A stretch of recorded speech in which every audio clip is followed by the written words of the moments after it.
Hi everybody, Dr. Winnie King here, and I want to talk with you about a question that I got, which I think is very relevant right now, and it centers around being a non-essential worker and being called to go back to work.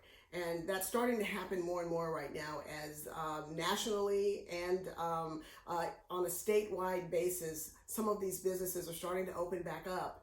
And it's sort of a balancing act, because the reality is that we do need companies to open. We need people to get back to work because they need to make money in order to live. And so we understand that, but there's also the concern of being exposed to COVID-19 and becoming infected again. And so I understand the dilemma that a lot of people feel that they're in, going back to work and maybe being worried that they would become infected. I think that for those individuals who are at high risk for becoming infected or for succumbing to this infection, if they were to become infected, I do think that it would be a good conversation for you to have with your physician about perhaps discussing whether or not you should have some type of medical excuse for not going back to work. For example, if you are a cancer patient and you have a weakened immune system from that, or you're on high-dose steroids for some reason, and steroids, by the way, sort of weaken the immune system.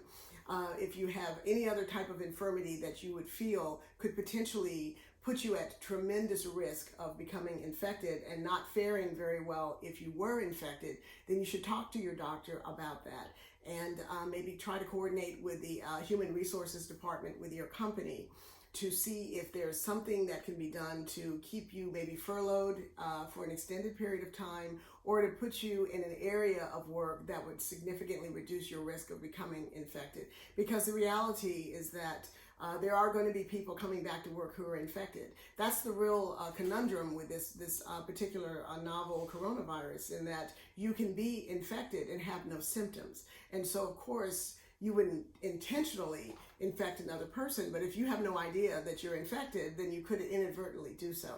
So I think that if you have some of what we call comorbid problems, as I mentioned earlier, that you should talk with your doctor and talk with your Human Resources Director and see what can be done to protect you.